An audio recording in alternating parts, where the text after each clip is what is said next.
ప్రస్తుతం ప్రపంచవ్యాప్తంగా టెక్నాలజీ ఎంత విపరీతంగా పెరిగిపోయిందో ప్రత్యేకంగా చెప్పుకోవాల్సిన అవసరం లేదు.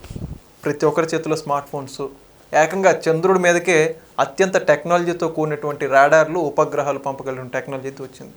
సో ఇంత టెక్నాలజీలో బతుకుతున్నటువంటి ప్రపంచ ప్రజానీకానికి ఒక విపరీతమైనటువంటి చెప్పుకోలేని ప్రధాన సమస్య ఏంటంటే సైబర్ మోసాలు. మరి ముఖ్యంగా భారతదేశంలో ఒక సాధారణ రైతు దగ్గర నుంచి హైకోర్టు జడ్జి లాంటి వ్యక్తుల దాకా కూడా ఈ సైబర్ మోసాలు మాత్రం ఎవరిని వదిలిపెట్టినటువంటి దాఖలాలు అయితే లేవు. ప్రస్తుతం భారతదేశంలో తెలుగు రాష్ట్రాల్లో మరి ముఖ్యంగా పెరిగిపోతున్నటువంటి సైబర్ మోసాలు ఏవైతే ఉన్నాయో వాటి గురించి అనేక నివేదికలు అయితే వస్తున్నటువంటి అంశాలు మనం తరచూ వార్తల్లో కూడా వింటుంటాం. అయితే ఇప్పుడు ఈ సైబర్ మోసాలు ఎలా జరుగుతున్నాయి, వాటి నివేదికలు ఏం చెబుతున్నాయో కొద్దిమేర వాటి గురించి తెలుసుకోవడానికి మనతో పాటు ఉన్నారు సామాజిక విశ్లేషకులు ఎర్రమోత్ శ్రీనివాస్ గారు.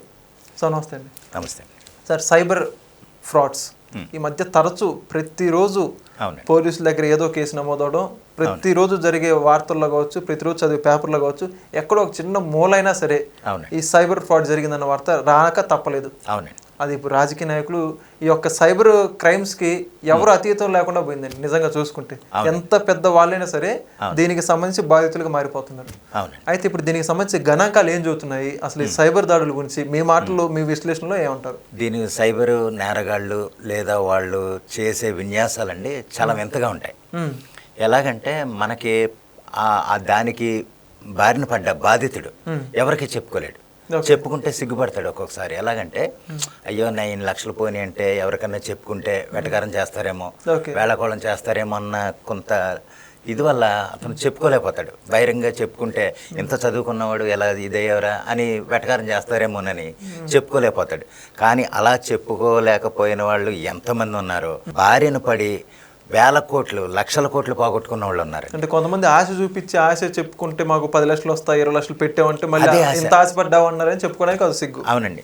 ఒక సింపుల్గా చెప్పాలంటే మన హైదరాబాద్లోనే గంటకు 10 లక్షలు. గుర్తుపెట్టుకోండి, కేవలం హైదరాబాద్ నగరం, కేవలం హైదరాబాద్ నగరంలోనే, ఒక్క హైదరాబాద్లోనే, ఆంధ్రప్రదేశ్ కాదండి, లేకపోతే విజయవాడ కాదు, ఒక్క హైదరాబాద్ నగరంలోనే గంటకు 10 లక్షలు పోతుంది. అంటే రోజుకు చూడండి 2,40,00,000 పోతున్నాయి డబ్బులు, సుమారు 2,40,00,000. అంటే ఇంకా సంవత్సరానికి 6 నెలలకు మొన్న ఒక గణాంకం చూశానండి, దరిదాపుగా 493 కోట్లు, అంటే 500 కోట్లు పోయింది. అంటే సంవత్సరానికి సుమారు 1,000 కోట్ల పైగా ఈ సైబర్ నేరగాళ్ళు బారిన పడి పోగొట్టుకున్న వాళ్ళు ఎంతో మంది ఉన్నారు. ఇది కేవలం చెప్పుకున్న వాళ్ళు మాత్రమే. చెప్పుకుని మోసపోయి తెలియజేసిన డబ్బు వరకు సంవత్సరానికి 1,000 కోట్ల రూపాయలు. అంటే అధికారికంగా రిజిస్టర్ పోలీసుల దగ్గరికి చెప్పుకోలేని బాధితులు దీనికి డబల్ ఉంటుందండి.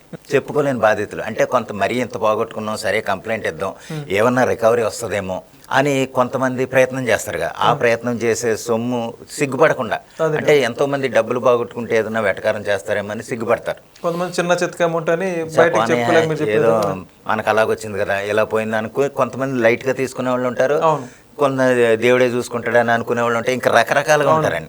కానీ ఏదేమైనా కొంచెం తెలివితేటలు ఉపయోగించి ఏమైనా సరే మనకి రికవరీ చేయడానికి ట్రై చేద్దామని సైబర్ కంప్లైంట్ ఇస్తారు. అది చేయాలండి ప్రతి ఒక్కళ్ళు.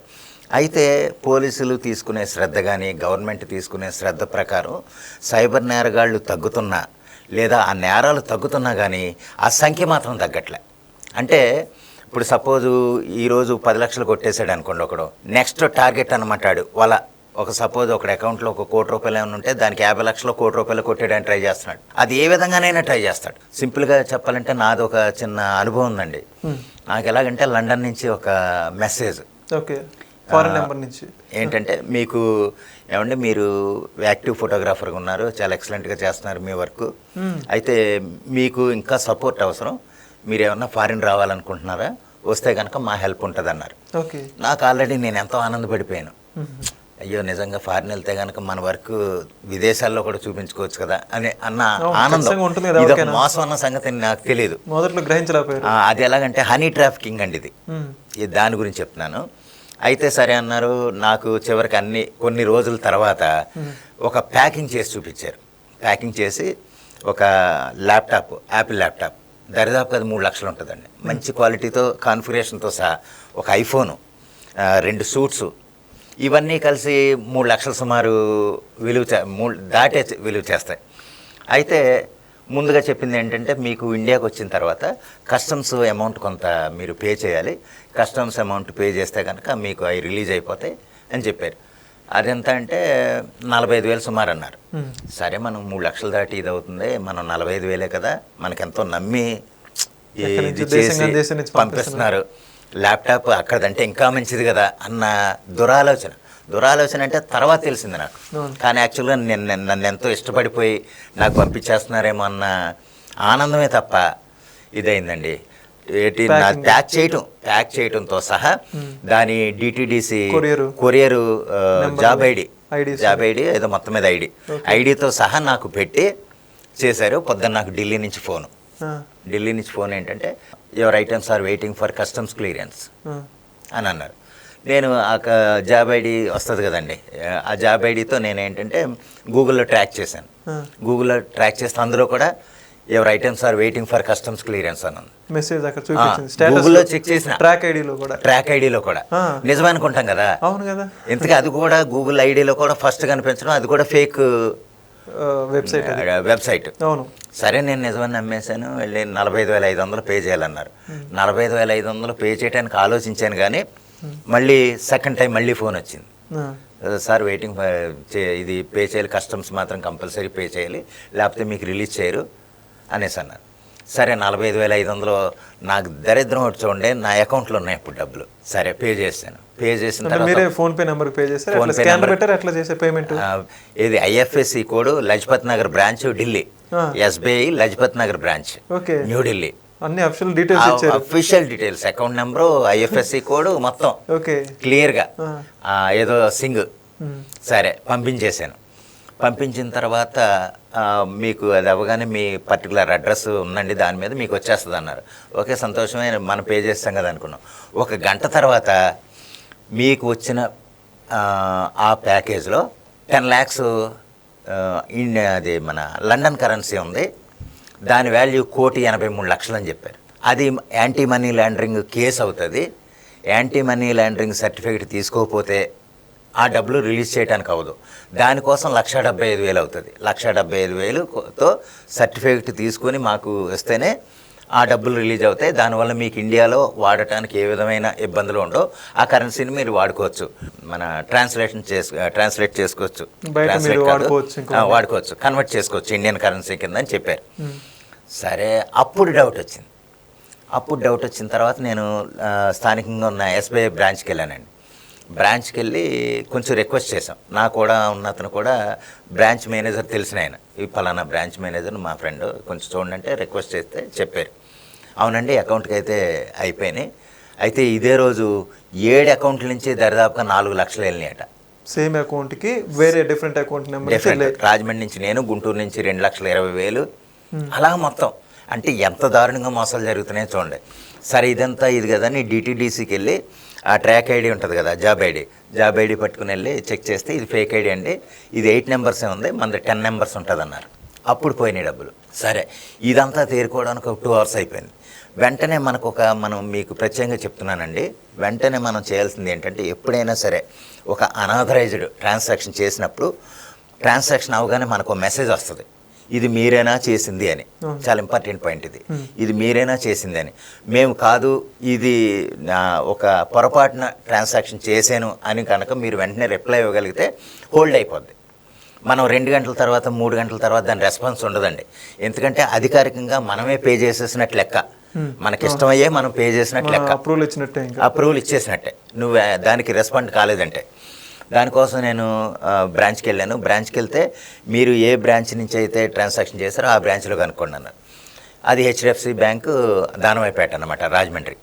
అక్కడికి వెళ్ళి చేసిన తర్వాత ఇది ఇలా కాదండి, మీరు ఎఫ్ఐఆర్ కాపీ పోలీస్ కంప్లైంట్ ఇవ్వాలి, పోలీస్ కంప్లైంట్ ఇస్తే కనుక ఎఫ్ఐఆర్ కాపీ ఇష్యూ చేస్తారు, ఎఫ్ఐఆర్ కాపీతో మా బ్యాంక్ వస్తే కనుక మేము దీన్ని అటాచ్ చేసి ఢిల్లీ బ్రాంచ్కి పంపిస్తాం, అప్పుడేమన్నా రికవరీ వచ్చే అవకాశం ఉందన్నారు. సరే నేను పోలీస్ స్టేషన్కి వెళ్ళి ఇలా విషయం చెప్పాను. ఆ పోలీస్ స్టేషన్ ఈ పోలీస్ స్టేషన్ మీద అక్కడికి వస్తుంది ఇక్కడికి వస్తుంది అని ఓ రోజు తిప్పారు. చివరికి పట్టించుకోకపోతే డిస్ట్రిక్ట్ పోలీస్కి కంప్లైంట్ ఇస్తే వాళ్ళు మళ్ళీ స్పందించి నాకు ఫోన్ చేసి రండి మీకు ఎఫ్ఐఆర్ కాపీ ఇష్యూ చేస్తామని చెప్తే ఎఫ్ఐఆర్ కాపీ తీసుకుని బ్రాంచ్కి వెళ్ళాను. ఆ ఎఫ్ఐఆర్ కాపీని అటాచ్ చేసి నా అకౌంట్ డీటెయిల్స్ అటాచ్ చేసి అక్కడ పంపించారు. అయితే ఫర్దర్గా నాకు వచ్చిన ఆన్సర్ ఏంటంటే ఒక్కసారి కనుక మనీ ట్రాన్స్ఫర్ అయిపోతే మీరు స్పృహలో ఉండి ఆ అకౌంట్ అంటే మీకు తెలియని అకౌంట్ అంటే మీరు చాలా జాగ్రత్తగా చూసుకునే ట్రాన్సాక్షన్ చేసి ఉంటారు. దానికోసం తర్వాత రికవరీ అంటూ జరగదు, మీరు వెంటనే స్పందించుంటే అయ్యేది అని నాకు సమాధానం అనమాట. మీరు ఎఫ్ఐఆర్ కాపీ కాదు, ఏ కాపీ పెట్టినా సరే మన అమౌంట్ మాత్రం మనకి రికవరీ కాదు.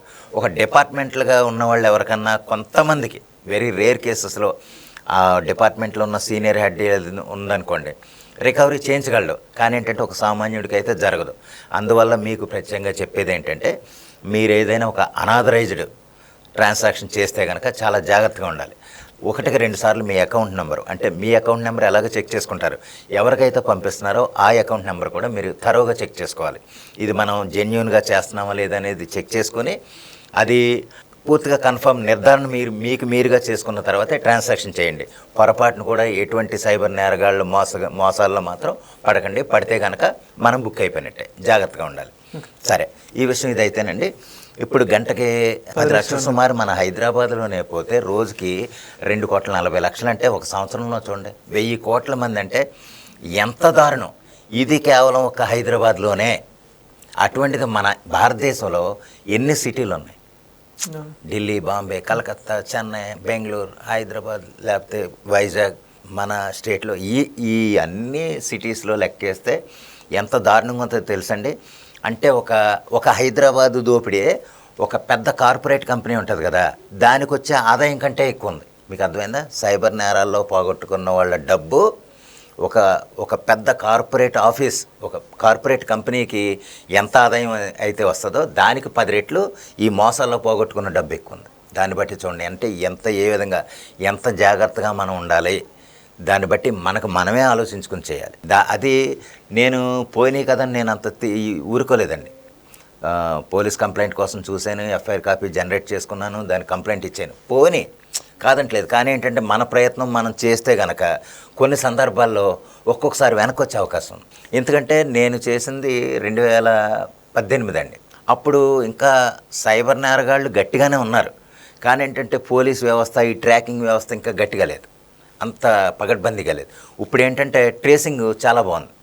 దానివల్ల ఏంటంటే పొరపాటును కూడా అనాథరైజ్డ్ ట్రాన్సాక్షన్ చేయకండి. ఒకవేళ చేస్తే కనుక వెంటనే స్పందించి స్థానిక పోలీస్ స్టేషన్లో కంప్లైంట్ ఇవ్వడం చాలా ముఖ్యం. దానికి సంబంధించి మీరు పదే తిరగటమా, మీ అమౌంట్ ఎలాగైనా సరే మీరు రికవరీ చేసుకోండి.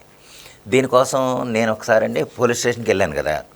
అదేటయ్యా నువ్వు అంత చదువుకున్నావు, నువ్వు మాత్రం ఎలా చేసావు, ముందు నిన్ను అనాలే అని నన్ను పోలీసులు అనేవారు. అవునండి, కరెక్టే, నేను పోగొట్టుకున్నాను, ఆడెవడో నాకు తెలియదు, ఆడికి నేను పంపించాల్సిన అవసరం కూడా లేదు. ఆ విధంగా మీరు దర్యాప్తు చేయండి. నేను ఏదైనా అతనికి డబ్బులు ఏమైనా ఇవ్వాలా? ఇవ్వక్కలేనప్పుడు అతనికి ఎందుకు వెళ్ళింది అమౌంట్ అన్న కోణంలో మీరు దర్యాప్తు చేస్తే కనుక కొంచెం ప్రయత్నం చేస్తే నా డబ్బులు నాకు వస్తాయండి, నేను చాలా ఇబ్బందులు ఉండి కట్టాను అని అంటే ఏదో కొంచెం సెటైర్లు వేశారు. ఏదేసినా సరే పోలీసులు కూడా ఇక్కడ ఈ విషయాన్ని మనం ఏదో తప్పు చేసామండి, కానీ పోలీసు వ్యవస్థ కూడా చాలా సీరియస్గా తీసుకోవాలి. చాలామంది చాలా వెటకారంగా తీసుకుంటున్నారు. ఎందుకంటే పోగొట్టుకున్నాడు వీడు దోలు తీరిందిలే అని ఏదో సరదాగా అనుకుంటున్నారు. కానీ ఏంటంటే మనం దాని వెనకాల ఎంతో బాధపడుతున్నాం వాళ్ళు తెలుసుకుని ఇటువంటి బాధితుడు ఎవరైనా వస్తే కొంచెం శ్రద్ధగా, రెస్పాన్సిబుల్గా బాధ్యత వహిస్తే కనుక పోలీసులు కూడా కొన్ని నేరాలు తగ్గుతాయండి. ఈడేదో చేసాడని వదిలేస్తారు. ఇటువంటివి చాలా చూసామని అనుకుంటారు. కానీ ఏంటంటే తర్వాత రానున్న ఇంకో గంటకు మళ్ళీ ఇంకోటి వెళ్తాడు, లేదా సాయంత్రానికి ఇంకోటి వెళ్తాడు. అటువంటి బారిన పడేవాళ్ళు ఎక్కువ ఉన్నప్పుడు పోలీసులు రక్షించాల్సింది ఇటువంటి నేరాలనే. అటువంటి నేరాలను రక్షిస్తే కనుక మనకెంతో మేలు జరుగుతుంది. అటువంటి విషయంలో పొరపాటు నీడేదో తప్పు చేశాడండి, కానీ ఆ తప్పుని సరిదిద్దుకునేలాగా ఒక పోలీస్ స్టేషన్ దగ్గరికి వచ్చి ఒక కంప్లైంట్ ఇవ్వడానికి వచ్చినప్పుడు సాధారణంగా స్వాగతించి అతను చేసిన తప్పును తెలుసుకుని అతనికి ఏమన్నా రికవరీ అయ్యే ప్రయత్నాలు చేశారనుకోండి, మీరెంతో మేలు చేసిన వాళ్ళు అవుతారు. ఆ విధంగా పోలీసు వ్యవస్థ కూడా నేను నమస్కరించి చెప్తున్నాను. ఇటువంటి బాధితులు ఎవరైనా వస్తే కనుక దయచేసి కొంచెం బాధ్యతగా వ్యవహరించి మీరు కొంచెం వాళ్ళకి న్యాయం చేస్తే కనుక కొన్ని తప్పుల నుంచి బయటపడతాడు. అలాగే ఇంకెప్పుడు తప్పు చేయకూడదు అన్న బుద్ధి కూడా అతనికి వస్తుంది. అంతే కదండి. థ్యాంక్ యూ అండి.